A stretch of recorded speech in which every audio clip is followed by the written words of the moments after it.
RadioTV.mx presenta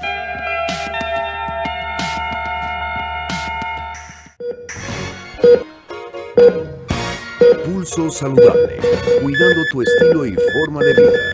Un programa diseñado especialmente para ti que te ocupas de tu salud. Conduce Liliana Noble.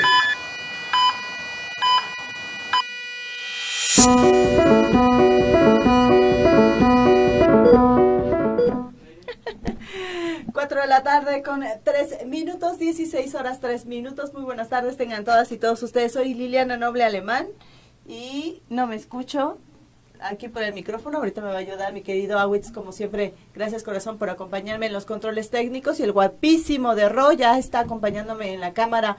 Él ahora va a ser el responsable de que todo se escuche y todo salga bien a través de las redes sociales, ¿eh? Así es que cualquier reclamo con mi querido guapísimo Ro. Pero cuando lo conozcan las chavas, pues entonces más bien le van a querer dar besos y no le van a reclamar absolutamente nada. Oigan, en este miércoles 10 de julio de 2019 tenemos un programa bastante interesante. Como todos los miércoles, hoy vía telefónica nos acompaña un experto del Hospital Juárez de México. Vamos a platicar con ella en esta ocasión de un tema muy importante, relevante.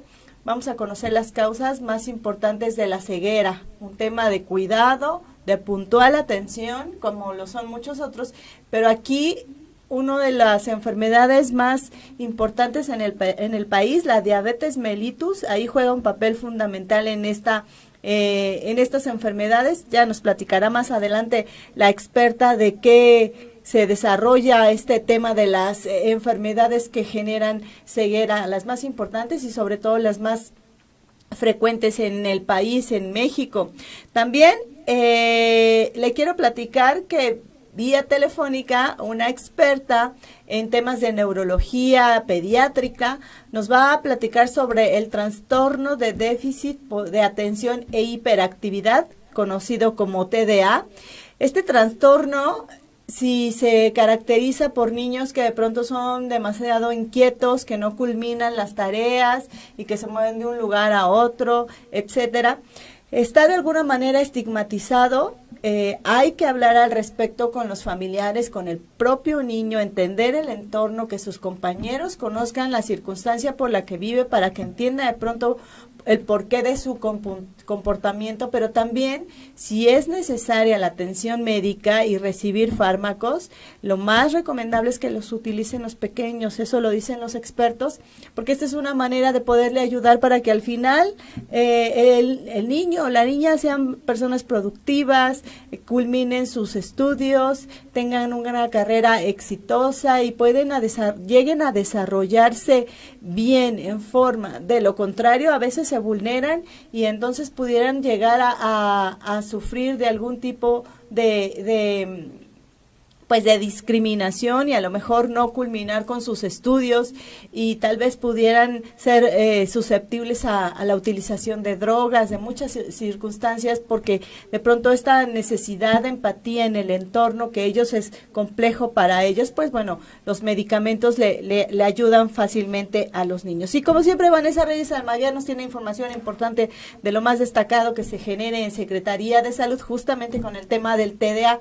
Pero antes de ir directamente con Vanessa Reyes, que ya se encuentra listísima, como siempre, en la línea telefónica de Pulso Saludable, quiero decirle que en la mañana estoy aquí buscando la información, no crean que soy irresponsable al mirar el celular, pero es que ahora el celular se ha convertido en una herramienta de información bastante importante.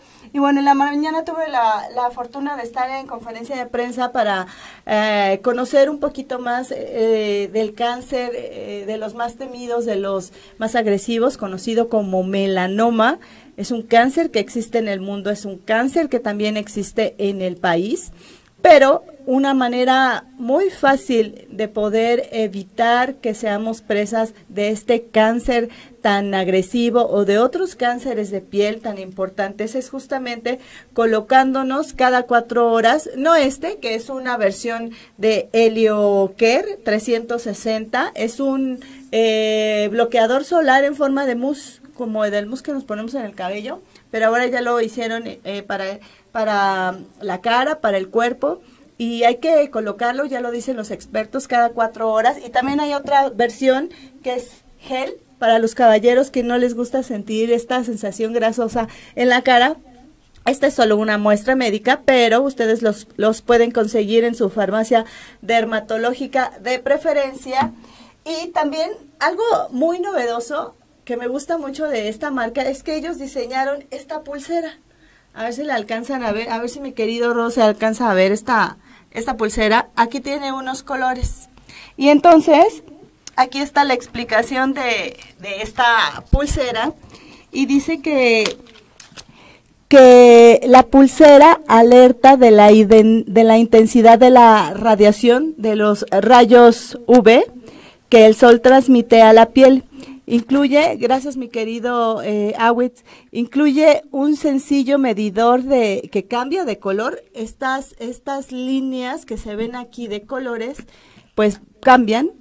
Y entonces esto nos hace que nos demos cuenta de qué intensidad está en esta ocasión el rayo solar, y de ahí que partamos para recordarnos a nosotros mismos, los usuarios, que tenemos que protegernos del sol. La pulsera Helioker es reutilizable, resistente al agua, ajustable, unisex, es como de plástico. Y la verdad es que sí es una alternativa de la tecnología, gracias a mi querido Roy y a mi querido Awitz que me ayudaron. Yo creo que es una excelente alternativa para que comencemos a concientizarnos de la utilización del bloqueador o de la pantalla solar cada 4 horas, después de bañarse, antes de ponerse su crema de preferencia.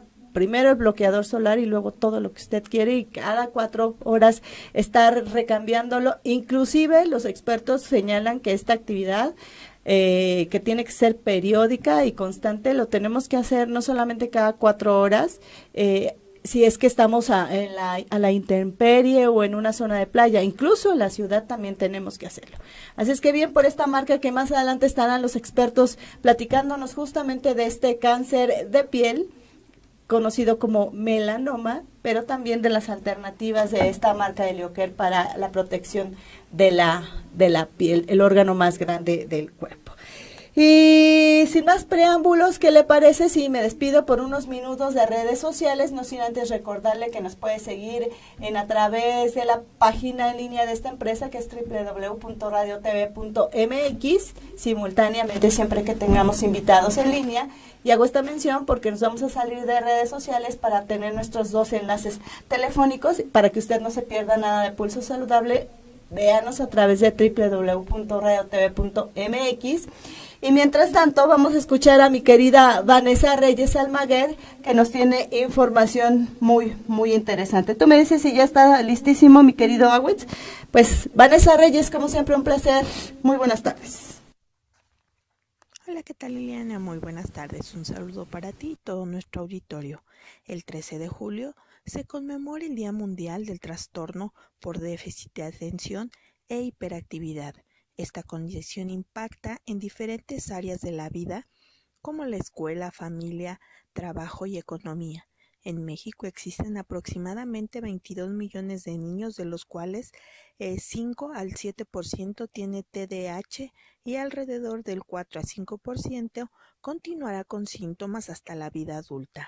El origen del trastorno por déficit de atención e hiperactividad está asociado hasta en el 80% a causas genéticas y es una condición altamente hereditable. Sin embargo, existen otras causas asociadas como complicaciones durante el embarazo y nacimiento prematuro o baja de peso, así como exposición materna al tabaco.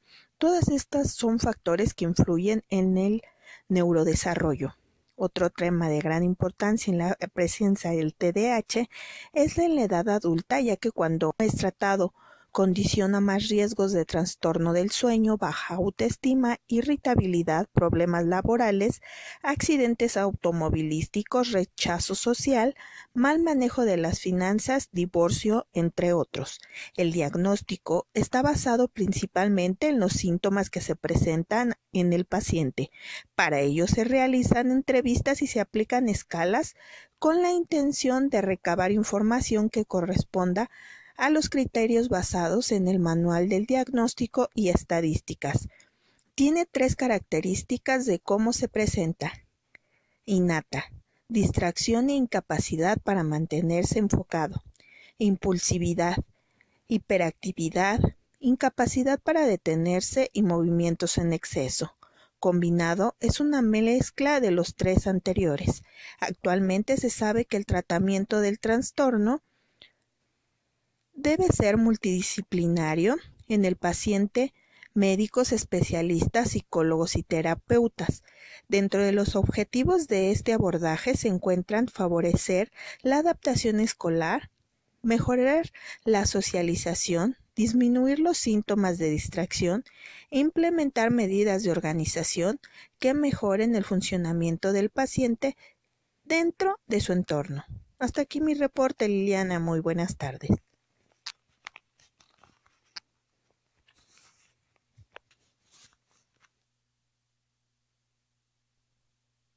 Pues el preámbulo, la antesala de lo que será la entrevista más adelante ya completa de este trastorno por déficit de atención e hiperactividad. Más adelante conoceremos por qué se le denomina un trastorno, qué diferencia hay entre un trastorno y una enfermedad y por qué es necesaria en algunos casos la atención complementaria de un grupo multidisciplinario de un psiquiatra, tal vez un psicólogo, y sobre todo si es necesario o no la utilización de los fármacos. 4 de la tarde con 14 minutos, 16 horas 14 minutos. Nos espera la primer pausa a corte a comercial, pero les recuerdo que me puede seguir en @pulsosaludable. También nos puede dar like, manita pulgar hacia arriba en nuestra fanpage con el mismo nombre, Pulso Saludable. Y si desea puede ingresar a www.pulsosaludable.com, ahí puede conocer nuestro material gráfico y todos los programas pasados en nuestro canal de YouTube con el mismo nombre. Así es que vamos a pausa, tengo mucho más para usted. Vengo. Correo electrónico. pulsosaludable@gmail.com.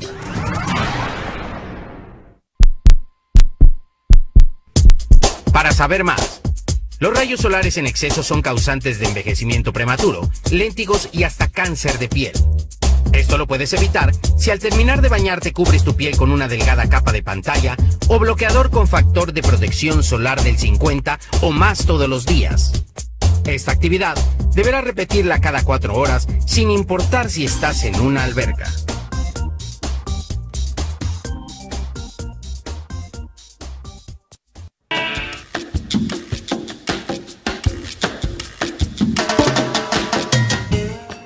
En Pulso Saludable, hoy nos acompaña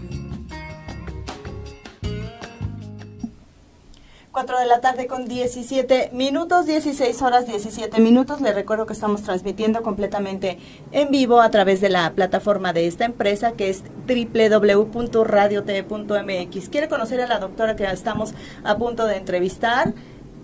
Toda la información referente a este padecimiento de tanta frecuencia en nuestro país y en el mundo y que afecta directamente a uno de los sentidos más importantes, que es la vista, pues bueno, ingrese a www.radiotv.mx.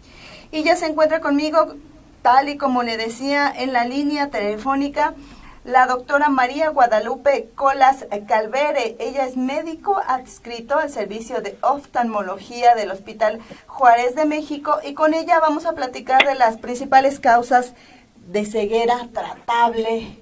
Quiero pensar que cuando me dicen tratable es irreversible, es decir, que el paciente potencialmente puede recobrar la visión.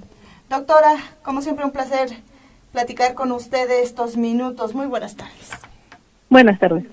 Doctora, cuéntenos por favor cuáles son estas enfermedades que llegan a producir ceguera. Qué miedo, ¿no? Sí, efectivamente. Pues tenemos 3 principales, que son la catarata, el glaucoma y la retinopatía diabética.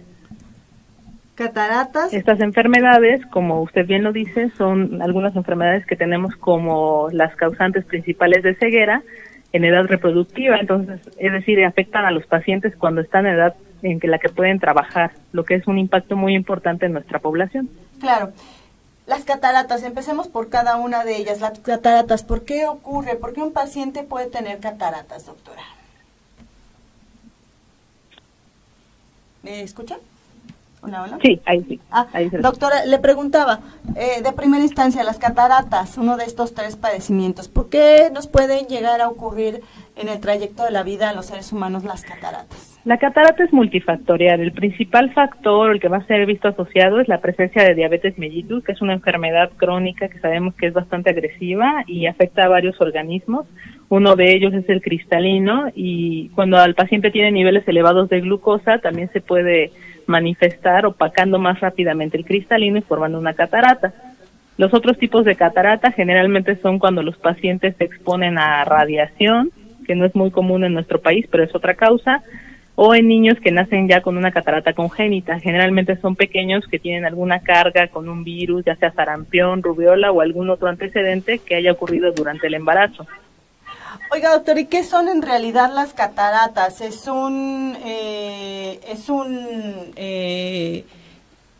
Como una tela que se va formando porque es obligada por la edad, o qué pasa ahí? Generalmente, quiero decir que todos vamos a tener el cristalino opaco más o menos a partir de los 45 años. Es un proceso natural, pero en algunos pacientes sí lo refieren como un velo. Lo que pasa es que se opacifica ese lente que tenemos en forma natural, transparente dentro de nuestros ojos, se llama cristalino. Sí. Y como le repito anteriormente, puede ser por elevaciones de la glucosa, puede ser por algún antecedente de alguna infección viral durante el embarazo, o en pacientes que están expuestos a radiaciones. Y por ejemplo, cuando usted dice pacientes expuestos a radiaciones, entendemos que tengan que ver con la luz solar. Exactamente. Hay algunos pacientes que por su trabajo, por su desempeño laboral, tienen que estar expuestos ya sea a radiación, por ejemplo, los técnicos radiólogos. Claro. Estados de la República, donde hay gente que sopla vidrio, que es para formar estas figuras de vidrio soplado, sí, también tienen una alta predisposición a catarata, y esto es por lo térmico, o sea, por el calor, que también es un factor muy importante para el desarrollo de una opacidad en el cristalino. Y por ejemplo, se me ocurre estas personas que constantemente utilizan la soldadura, estas chispas, aunque de pronto traen protección, pero ellos también son vulnerables. Este tipo de oficios pudieran vulnerar al ojo a precipitarlo a una catarata temprana, doctora. Podría ser, principalmente por el tipo de energía térmica que manejan, porque es un calor extremo, y si están expuestos durante una mayor parte del día, es un factor importante para que puedan desarrollar catarata en forma más temprana.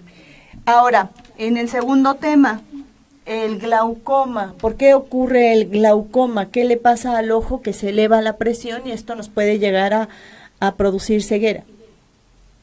Algo muy importante que actualmente se ha visto con los avances tecnológicos es que ahora el glaucoma no solamente va asociado a aumento de la presión. Anteriormente nosotros pensábamos que aumento de la presión intraocular era igual a glaucoma, pero gracias a las tecnologías nuevas se ha visto que antes de que aumente la presión intraocular hay algunos cambios que nosotros podemos ver en la consulta, o sea, detectarlo, algunas alteraciones a nivel del nervio óptico, que es la parte del cerebro que se conecta con el ojo, sí, que es la que cambia con el glaucoma. Es decir, imaginémonos una dona. La dona tiene un orificio central. La dona sería el nervio óptico y el orificio central sería la excavación, que es la parte que se encuentra abierta para que salgan los vasos a través del nervio óptico. Sí. En el glaucoma, este orificio es de mayor tamaño. Normalmente digamos que podemos tener un orificio más o menos de 4 décimos, pero en el glaucoma podemos encontrar orificios de 8 décimos o incluso un orificio total que nos abarque todo el nervio óptico. Y este orificio es el que impide que se vea, entonces. Exactamente. Entonces, cuando nosotros vemos un orificio de espesor total, es decir, que hay una excavación total, claro, estamos ante un glaucoma bastante agresivo, que es total, y lo importante de estas enfermedades que causan ceguera tratable es que son silenciosas. Generalmente no hay sintomatología, y cuando hay sintomatología es cuando el paciente ya tiene una enfermedad bastante avanzada. Claro. Ahora, quiero ir definiendo un poquito cada una de estas 3 enfermedades para saber después por qué son tratables. En el caso de la retinopatía diabética, conocemos bien que somos un país con elevado índice de personas que padecen diabetes y esta sola cifra de por sí ya es muy alarmante, pero es más alarmante todavía que de este universo de pacientes se estima, según datos de la Federación Mexicana de la Diabetes, que de este 100% que se conocen, menos del 50% llevan un tratamiento en tiempo y forma, y también ellos hablan de que por cada persona que se conoce con diabetes existe alguien más que no sabe que vive con esta enfermedad. Entonces esto eleva el diagnóstico de esta retinopatía diabética, ¿no, doctora? Efectivamente, de hecho, estadística mexicana, tenemos aproximadamente que de los 100% de pacientes que son detectados con diabetes, 31.7% tienen algún grado de retinopatía diabética y aún no ha sido diagnosticada. Entonces sí es una enfermedad bastante importante. Oiga, doctora, y me imagino que, por ejemplo, para ustedes, como oftalmólogos, el diagnóstico de la diabetes puede cursar antes del endocrinólogo, el internista o el médico de primer contacto. Me hace pensar que cuando la gente empieza a tener problemas de visión acuden con ustedes y ustedes pudieran diagnosticar, incluso avisarle al paciente que es alguien con diabetes y no lo sabía. Efectivamente, de hecho es muy bien cierto ese dicho que mencionan que los ojos son la ventana del alma. Efectivamente, claro. A veces nosotros hacemos el diagnóstico de diabetes o de algunas otras enfermedades antes de que el especialista, endocrinólogo, reumatólogo vea al paciente, porque efectivamente, desgraciadamente en México no tenemos una muy buena cultura de detección ni de prevención. Claro. Entonces, algunos pacientes acuden a la consulta con el oftalmólogo ya cuando hay disminución de la visión, claro. Y ya tienen problemas para desempeñarse adecuadamente. Ahora, de estas tres afecciones, cataratas, glaucoma y retinopatía, ¿cuál es la más frecuente? ¿Cuál es la que tiene más incidencia y por consecuencia la prevalencia más elevada? Exacto. Las tres son importantes, pero el primer lugar de causas de ceguera a nivel de pacientes en edad productiva es la retinopatía diabética. Bien. ¿Y el segundo lugar lo ocuparía? Catarata, y yo creo que va en segundo lugar muy de la mano con glaucoma. Con glaucoma. Ahora, porque son patologías que han aumentado en los últimos años. Se menciona que para el 2020 más o menos el 80% de la población va a ser detectado con glaucoma, entonces es una patología que va en aumento. Claro.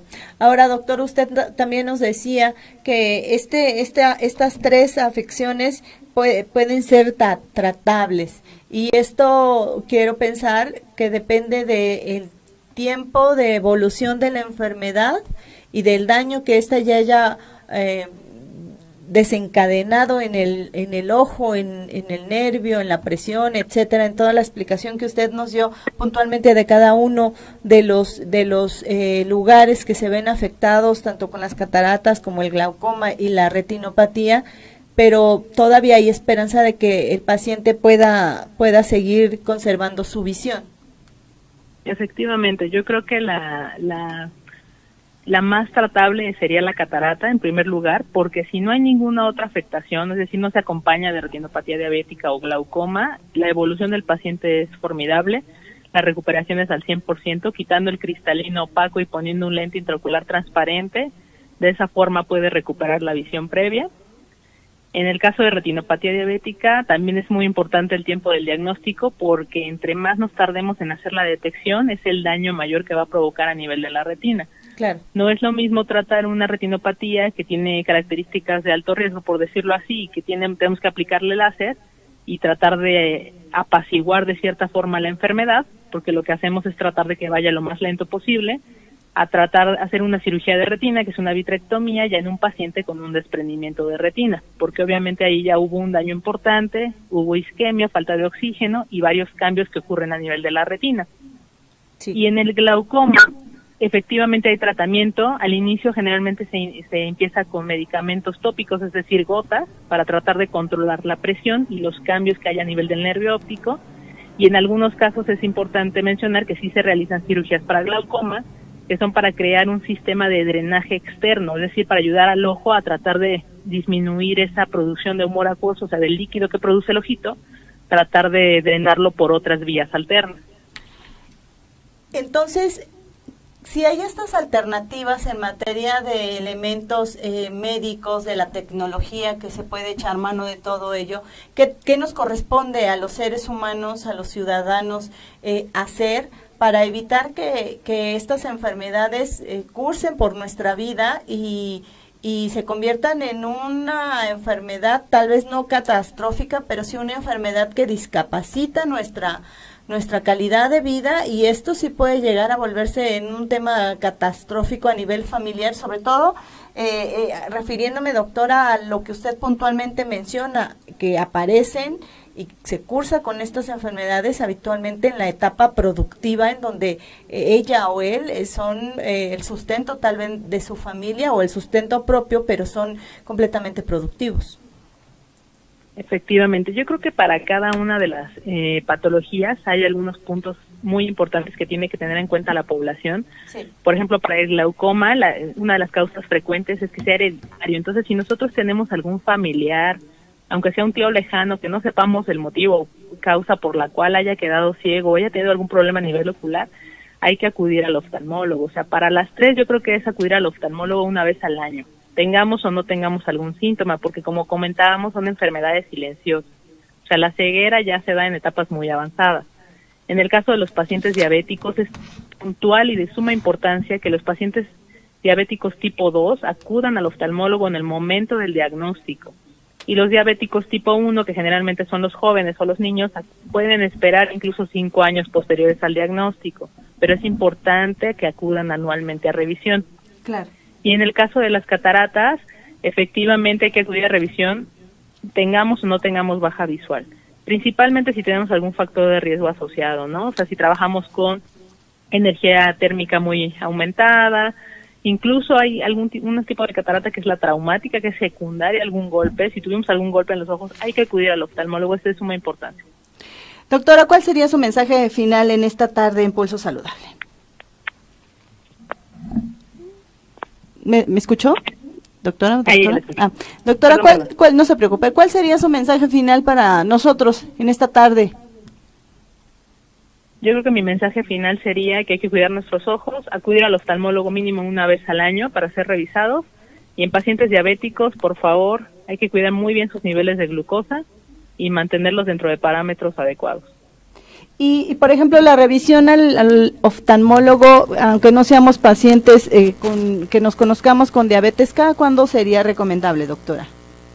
Anual. La revisión al oftalmólogo, a pesar de que tengamos o no tengamos alguna enfermedad concomitante, tiene que ser una vez al año.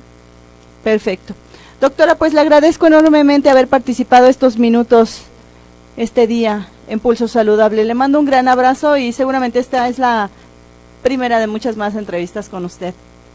Muchísimas gracias. Gracias a usted. Buenas tardes. Muy buenas tardes. Ahí la voz de la experta en esta tarde en Pulso Saludable, la doctora María Guadalupe Colas Calver. Ella es médico adscrito al Servicio de Oftalmología del Hospital Juárez de México, con quien platicamos de las causas principales de ceguera tratable en el país, siempre y cuando, ya lo decía la experta, esta atención sea oportuna, en tiempo y forma, y si usted tiene algunos factores de riesgo, no se espere, cada año hágase revisiones periódicas con estos oftalmólogos, porque las cataratas, el glaucoma y el primer lugar de todas ellas, la retinopatía diabética, le pueden dar un verdadero susto y eliminar uno de los sentidos más importantes, que es la vista.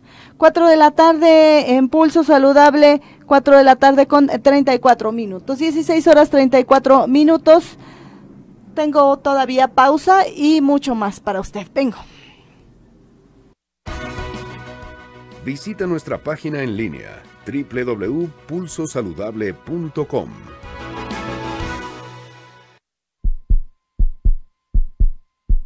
Para saber más, una alimentación saludable debe incluir raciones de los 4 grupos alimenticios: cereales, proteínas, leguminosas, frutas y verduras. Estas últimas deberás lavarlas y desinfectarlas perfectamente, aun cuando el empaque indique listas para comer. Con estas pequeñas acciones, evitarás infecciones estomacales recurrentes.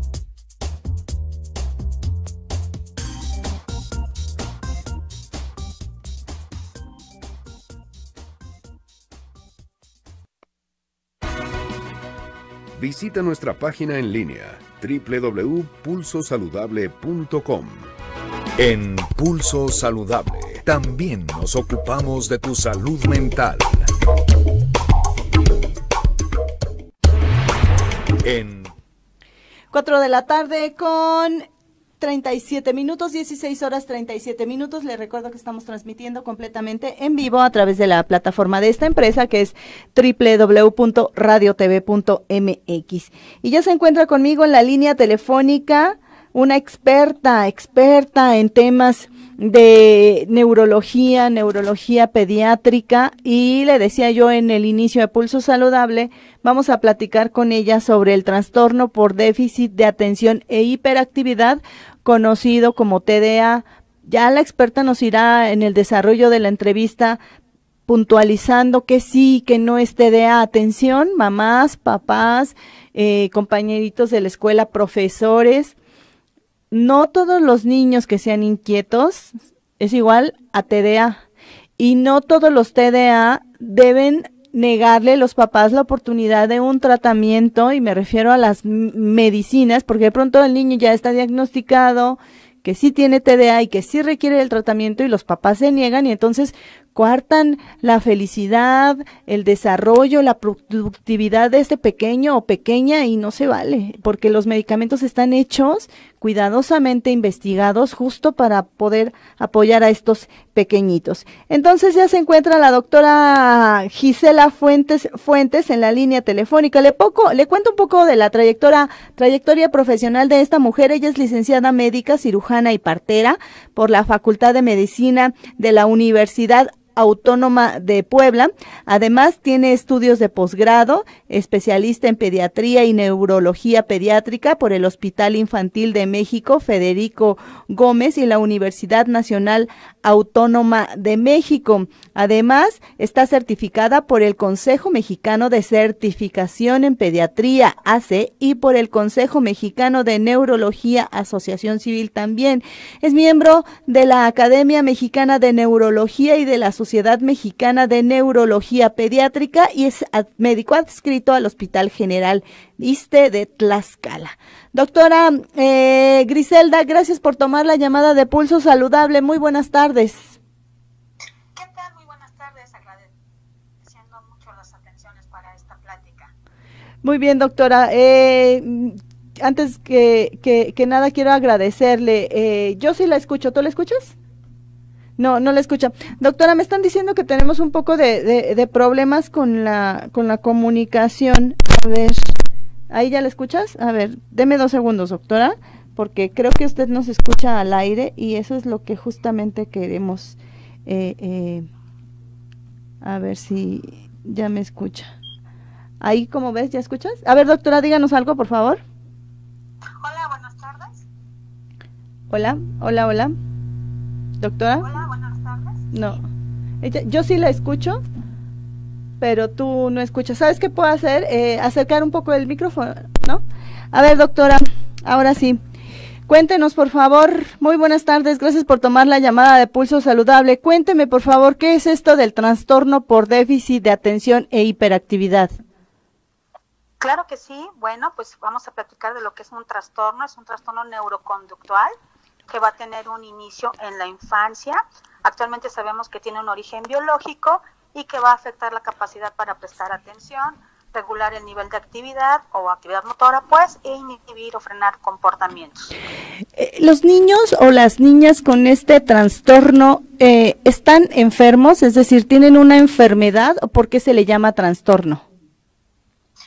Se le llama trastorno porque tiene una base biológica, que tiene una expresión o una evolución a través del tiempo.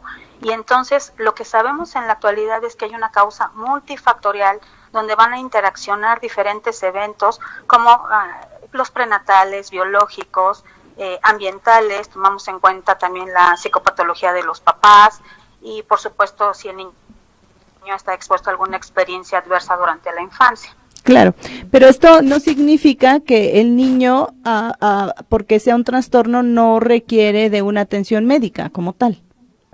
Así es, de hecho, los niños también tienen problemas en la salud mental, y por la prevalencia del trastorno de déficit de atención es muy importante que en el personal médico y todas las áreas afines Hola. cuáles serían los signos o síntomas para diagnosticarlo oportunamente. Esta enfermedad, usted hace referencia a algo de mucha importancia, doctora, que también se ve afectada su salud mental. De ahí la importancia de la oportuna atención y oportuno tratamiento en el caso de que el niño lo requiera o no lo requiera. Así es, pues mira, si tomamos de principio que la prevalencia es entre el 5 y el 7% de nuestra población en niños y adolescentes, y que cuando sean adultos esta prevalencia va a continuar hasta el 2%, pues evidentemente va a requerir que en la población sea pues diagnosticada oportunamente. Desde muy pequeños estos chicos dan síntomas que básicamente se comprenden en 3 grupos, ¿no? Los síntomas de inatención, de hiperactividad y de pobre control de impulsos. Claro. ¿Nos podría ayudar describiendo cada uno de estos 3 componentes del trastorno por déficit de atención e hiperactividad? Sí, por supuesto. Por ejemplo, hay que prestar atención a los síntomas de inatención, como la dificultad para mantener específicamente su atención en algo, en alguna tarea. Estos chicos suelen cometer errores por descuido y no porque no lo sepan. Pueden tener actitudes como que pareciera que no escuchara, no siguen con facilidad instrucciones o una secuencia de instrucciones como tal, no concluyen trabajos, pueden tener dificultad para organizarse, pierden cosas, los consideran olvidadizos porque se distraen con facilidad y de manera constante pues, suelen evitar realizar actividades que requieran esfuerzos mentales sostenidos, ¿no? Esos serían como los datos principales de inatención. Con respecto a los síntomas de hiperactividad, pues es muy evidente que estos chicos puedan tener dificultad para permanecer sentados, tienen necesidad de realizar movimientos constantes, ya sea con las manos, con los pies, se tocan las rodillas, los codos. Sí. Es muy clásico eso, que el niño se mantenga levantado, por ejemplo, en situaciones donde debe permanecer sentado, que es la queja habitual de la profesora en el salón de clases, ¿no? Claro. Es que todo el tiempo se levanta, distrae al resto de la clase, corre o camina en forma excesiva. Otro tipo de síntomas, por ejemplo, puede ser que muerdan la ropa, les cuesta mucho trabajo jugar en silencio, también hablan mucho, son chicos que hablan en exceso, y cuando tú les preguntas por qué lo hace o si no lo puede controlar, pues generalmente la respuesta es que ellos tienen como esa sensación interna de que tienen que estar en movimiento continuo, ¿no? Claro. Entonces esto va a hacer que tengan mayor frecuencia en accidentes, por ejemplo, ¿no? Que se cayó de la barda del árbol o en alguna de sus aventuras, pues suelen tener algún accidente. Claro. Y pues ya ajá. No, sí, dígame, perdón, doctora. No, y pues por último, pues los síntomas que abarcan lo que sería el pobre control de impulsos, pues son los clásicos chicos que van a precipitar respuestas antes de completar las preguntas. No son capaces de esperar turnos, son muy desesperados, todo el tiempo ya llegamos, a qué hora entramos, a qué hora salimos, ya me quiero ir. Pues interrumpen frecuentemente las conversaciones de adultos o se inmiscuye en actividades de otros, de sus pares, de sus hermanos, de otros adultos. Y pues bueno, generalmente no les gusta hacerse responsables de sus actos, ¿no? Entonces todo esto es lo que conlleva tener dificultades en los ambientes de la casa, de la escuela y en el ambiente social. Doctora, pero seguramente a usted le ha tocado escuchar a alguna mamá o un papá cuando piensan, bueno, ¿qué hice mal? ¿Lo estoy educando mal? Tal vez consumí ciertas cosas durante el embarazo, o él se empieza a culpar, o en conjunto la pareja, o que si pasó el eclipse de luna, de sol, si tembló, etcétera. Siempre se busca una justificación o una respuesta a lo que, pues, no sé si en alguna forma el papá o la mamá durante el proceso de gestación se involucraron sin querer o sin saberlo y el resultado es un niño con TDA. ¿Esto puede ser factible? realidad no, de hecho es uno de los grandes mitos que rodean al déficit de atención e hiperactividad, donde hacen creer a los padres que ellos son los culpables de la conducta que presenta su hijo. Les explicamos que como por ser un trastorno neurobiológico es multifactorial, que tiene una base genética. ¿Por qué decimos que tiene una base genética? Porque hijos de padres con diagnóstico de TDA, el 50% puede padecerlo, al igual que haber tenido un hermano con este mismo diagnóstico. Habitualmente siempre aparece un familiar de primero o segundo grado con los mismos síntomas o las mismas características.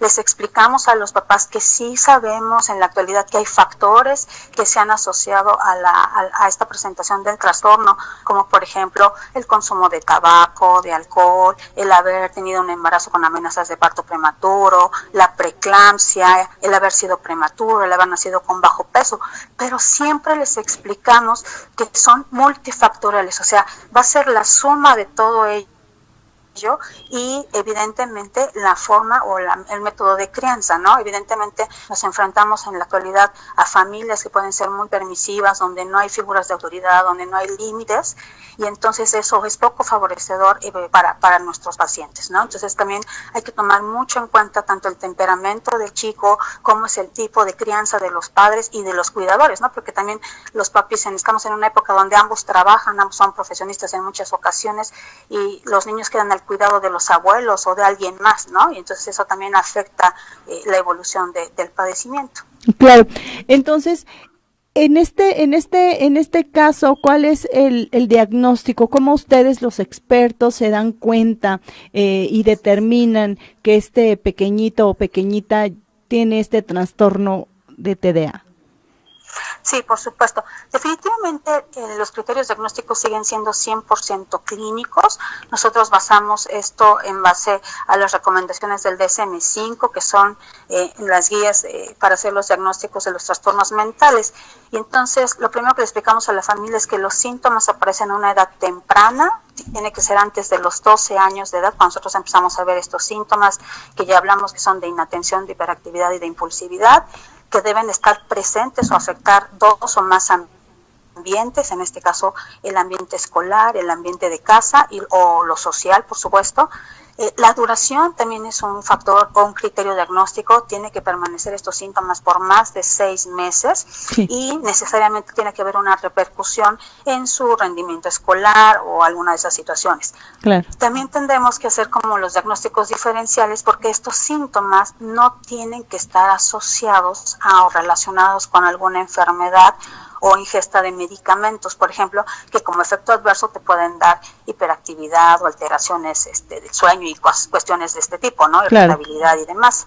Y en jóvenes y adolescentes, pues siempre hay que descartar que no está asociado con abuso de alguna sustancia, ¿no? Y entonces una vez que completamos estos criterios, pues ya podemos explicarle a los padres que tiene un trastorno de déficit de atención y que podemos hacer algo de los mitos que seguramente la población tiene muy dentro, es la realización de estudios, ¿no? Tomografías, resonancias o electroencefalogramas, ¿no? Claro. Cuando lo solicitamos es con la finalidad de descartar lo que llamamos como comorbilidades, ¿no? El que tenga un niño con epilepsia también puede tener TDA y viceversa, ¿no? Claro. Entonces es importante poder orientar un tratamiento y poder elegir correctamente el medicamento o hacer la recomendación apropiada a esa familia. Ahora bien, doctora, cuando el papá, la mamá, el mismo pequeño o la pequeña se enfrentan hasta este diagnóstico, ¿qué hay que hacer? Porque se han estigmatizado y se han satanizado, se han estigmatizado y se siguen estigmatizando a los pacientes e incluso a veces a los papás. Y por otro lado se satanizan los tratamientos, como yo decía, ya investigados, muy puntuales, y conocemos hoy en día que muchos de estos niños que han recibido terapia por algún momento, cuando por las circunstancias no la reciben, hasta ellos mismos la solicitan porque se dan cuenta del cambio y esto les ayuda a tener una excelente calidad de vida. ¿Quiénes sí y quiénes no podrían ser candidatos a estas terapias que hoy en día existen? Claro, esa es una excelente pregunta. El tratamiento en la actualidad es multimodal, significa que es multidisciplinario y cada uno de estos tratamientos se tienen que individualizar. Todos en sí empezamos con psicoeducación educación. Lo más importante es transmitir una buena información a los familiares, y si el chico ya comprende todo esto, evidentemente también se le enseña a nuestro paciente, aunque sea pequeño, que ya comprende lo que le está sucediendo, porque muchas veces, y lamentablemente el TDA no va solo, ¿no? En la mayoría de las ocasiones hasta el 75% de nuestros pacientes va acompañado de ansiedad, de otro tipo de trastornos, de presión, tics motores, por ejemplo, o trastornos afectivos, y así podemos ir sumando. Y entonces ya cuando vemos, nos tenemos que involucrar varios especialistas, tenemos comunicación también con el psiquiatra, con la neuropsicóloga, en la escuela tenemos que tener una comunicación, porque afortunadamente en muchos lugares ya empiezan a estar más conscientes de esto, ya reciben a los chicos, hay profesores de educación especial, hay adecuaciones curriculares que podemos hacer, y entonces cuando vemos ya nos estamos involucrando múltiples especialistas, porque la realidad es que no nada más va a ser el fármaco, no nada más va a ser la psicoterapia, no nada más va a ser la evaluación neuropsicológica, es un conjunto que va a dar por excelencia un buen resultado si es que se lleva de la manera correcta, y siempre individualizando cada caso y eligiendo correctamente el tratamiento. Claro. Doctora, el próximo 13 de julio se conmemora el día, ¿es nacional o internacional de esta enfermedad? Así es, por lo tanto, agradezco mucho la invitación para promover y dar a conocer este tipo de trastorno, que hay muchos mitos aún alrededor de él, hay que dar información correcta y veraz a la población para que no tengan miedo. Si notan algún dato que pudiera sugerir que su niño tuviera algún síntoma clínico del TDA, pues acudir a su pediatra, solicitar una valoración psicopedagógica, el reporte de la profesora, usamos algunas entrevistas y unos test que nos ayudan mucho a orientar el diagnóstico, y ya una vez que ya se tiene el diagnóstico, pues empezamos inmediatamente con la intervención terapéutica. Doctora, pues yo estoy infinitamente agradecida con usted que haya participado en esta tarde con nosotros en Pulso Saludable. Y antes de terminar esta entrevista, ¿es más frecuente este trastorno en mujeres que en hombres o es al revés? No, ese también es un mito. La realidad es que todos los estudios demuestran que siempre ha sido más frecuente en varones que en mujeres, y depende de los estudios. Hay quienes reportan mayor prevalencia en hombres en una relación de 4:1 y hasta otros en 2,5:1. Entonces sí, siempre prevalece más en hombres que en mujeres. ¿Y se conoce alguna estadística en el país de incidencia y prevalencia? La última es entre 5 y 7% de nuestros escolares padecen el trastorno de déficit de atención e hiperactividad, y pues bueno, por eso es importante, no alcanzamos el número de neurólogos pediatras o de psiquiatras, y por eso necesitamos ampliar esto para que también el pediatra y otros especialistas se involucren para el correcto diagnóstico de nuestros pacientes. Doctora, ¿cuál sería su mensaje final? Pues lo importante es poder identificar a tiempo si un chico antes de los 12 años tiene alguno de estos síntomas, llevarlo a valoraciones, hacer el correcto diagnóstico, porque la intervención ya explicamos que es una base biológica y por lo tanto no existe una cura. Es evolutivo y de acuerdo a las intervenciones farmacológicas y las intervenciones de psicoeducación y otras que utilizamos, pues va a mejorar el pronóstico de esta persona. Doctora, para la gente que nos está escuchando y requiera de sus servicios, deme una red social, un correo, algo, un dato de contacto, no su celular, por seguridad. Desafortunadamente ya vivimos en esta época en la que hay que cuidarnos de ese tipo de circunstancias, pero también para que no le llamen mucho mientras usted está con su consulta.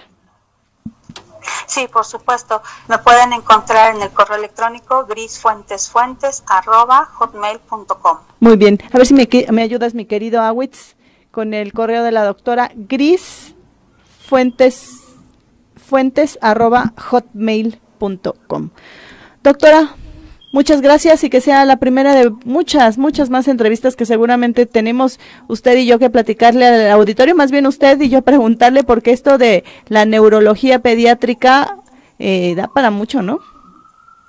Así es, y agradezco nuevamente tu amable invitación. Al contrario, doctora, tenga usted una excelente tarde. Hasta luego. Gracias. Ahí la voz en esta tarde de Pulso Saludable de la doctora Griselda Fuentes. Le decía yo, tiene un posgrado en Pediatría y Neurología Pediátrica por el Hospital Infantil de México Federico Gómez y la Universidad Nacional Autónoma de México, quien platicó con nosotros estos últimos minutos de Pulso Saludable sobre el trastorno del déficit de atención e hiperactividad. Se conmemora el día de esta enfermedad el próximo 13 de julio y por eso consideramos de importancia que usted conozca más de esta enfermedad. Comparte esta información ahora que se puede en redes sociales. Si no le es de utilidad en el momento a usted, seguramente a alguien más de su red social sí. Con esta información me toca despedirme, no sin antes recordarle que tenemos una cita mañana, 4 de la tarde en punto. Saludos y gracias a mi querida Leticia Belmont, que también nos ayuda para conseguir de pronto a los médicos. Como siempre, mi querido Awitz, ya te vas. Mi querido Awitz, pero quiero que vuelvas pronto, por favor. Gracias, corazón. Excelente, excelente tu trabajo. Y como siempre, a mi querido Ro, que también me está acompañando aquí en la producción de este programa. Soy Liliana Noble Alemán. Sean felices, hagan ejercicio y cuiden mucho su salud. Adiós. Visita nuestra página en línea www.pulsosaludable.com.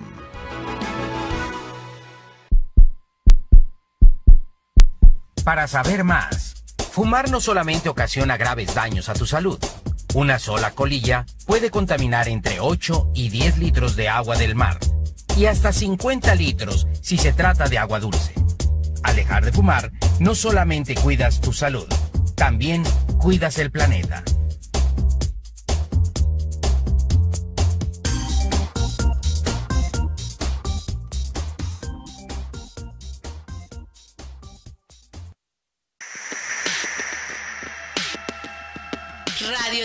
RadioTV.mx presentó